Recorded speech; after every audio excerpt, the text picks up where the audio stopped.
Welcome to Gyan Niketan Girls School. Hello students, I am Aarti Sharan. Today I am going to discuss diary entry. Here I have written the heading diary entry. But before writing diary entry, we should follow certain strategies.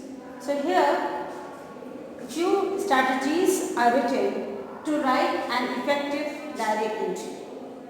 So here the first thing is you have to read the question carefully. Read the question carefully.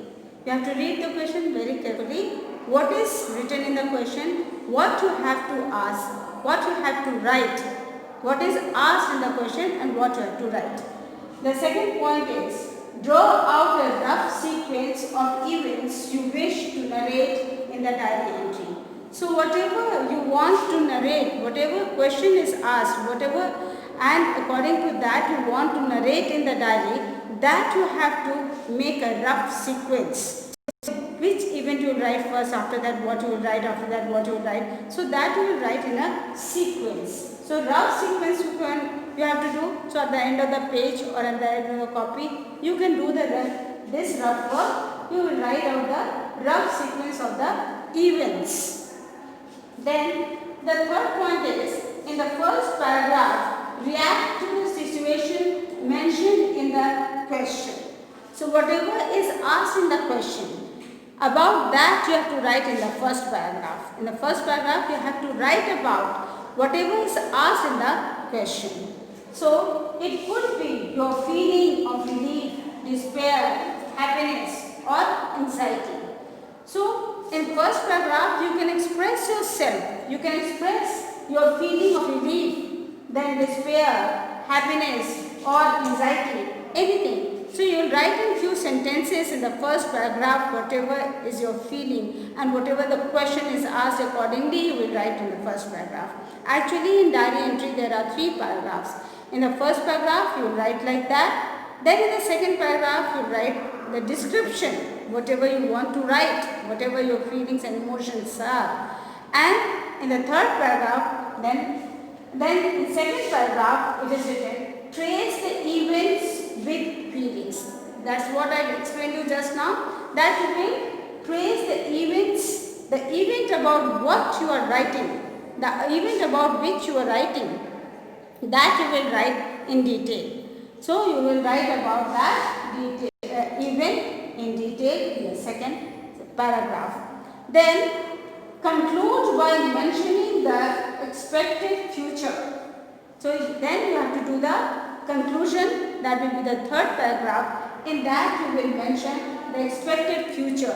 What you expect, what should be done, whatever problem you have discussed in the diary, what is your expectation, how it will be solved, whatever you have written, that you have to write about that. You have to write that what is your expected future, what do you expect from others, from yourself, from the society, from what you have written. So you have to write about the same thing, but you have to find out the solution, or you can also write the resolution which you have made about yourself.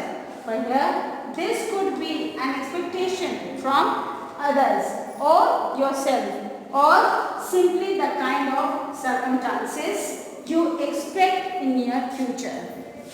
So in the last paragraph, that is the conclusion paragraph or concluding paragraph, in that you will write about your expectation of the future, or whatever you have expected from the others or from yourself, or simply the kind of circumstances you expect in the near future.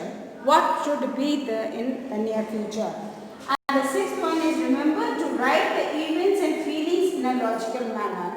So whatever you are writing, it should be written in a all the events, whatever you are writing about, so that about that event, all the feelings should be written in the logical manner. Then the seventh point is, be grammatically correct. That means whatever you are writing, that should be correct. Grammatically, it should be correct. Then number 8 is write in a clear and concise manner. Whatever you are writing, it should be clear, understandable and concise, in short and very clear, short and clear. It should be written in a concise manner. Number 9, keep the reader interested by avoiding repetition of events and feelings. The same event should not be repeated again and again. That because you will lose the interest of the reader. So in order to keep the reader interested in reading your diary, though it is personal diary, but sometimes you write a diary and that you want others to read. In that case, if you write a diary in a very interesting manner, then people will like to read your diary. You must have seen people's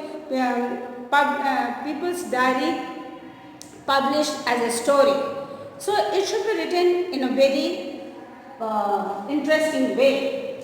And the last one is use connectors like moreover, consequently, sequence markers like after that, then, thereafter. So all these words you can use in the diary. This will make your diary writing cohesive.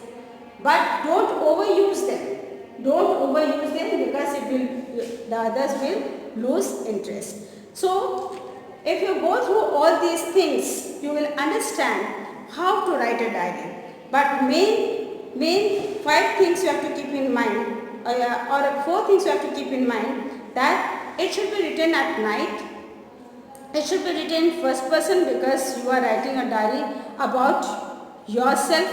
So it should be written in first person. Then it should be written past tense because whatever has happened in the whole day or whatever event had taken place, about that you are writing in your diary. So it should be written in the past tense. And very important thing is you have to express your feelings, emotions in the diary in a very nice manner. So now I will show you what is the format of the diary. The format of the diary is, first on the top you will write diary entry. After that you will leave one line, and then on the top you will write diary entry. Then you will leave one line here. After that, here is the margin, and very near to the margin, first you will write the day. What is day today? Thursday. So you will write Thursday. Then you will write today's date. What is today's date? Date is 24th September. And then year 2020. So what we have written? Day, then date, and then year. But we are not going to write in the copy. We are going to write this in the copy. And then at 9 p.m. or 9:30 p.m. that you have to write in your diary, which is very important. The time should be written in the diary. In diary entry, you have to write the time, and there should not be any place left between this. So 9:30 or 9 p.m. or 10 p.m. or 10:30 p.m. whatever you have to write, that you will write there only. After that, you will again leave one line and you will start writing diary from here. Means very near to the margin. Very near to the margin. So you start writing and it should be written in 3 paragraphs. The diary entry should be written in 3 paragraphs. As I discussed just now, when I was discussing the strategies, at that time I discussed that you have to write in 3 paragraphs. In this way, this is the format. Diary entry is the heading, date, year and the time. That's all. Nothing more you have to write in the diary, no dear diary or etc. Neither you have to write your name at the end of the diary. Only you have to write the 3 paragraphs, and in 3 paragraphs, first one you will write about the question, whatever is asked in the question, that you will write down in the first paragraph. Then the second will be the body, you will explain the whole event, and in the last paragraph will be the concluding part. So I have completed diary entry. Thank you.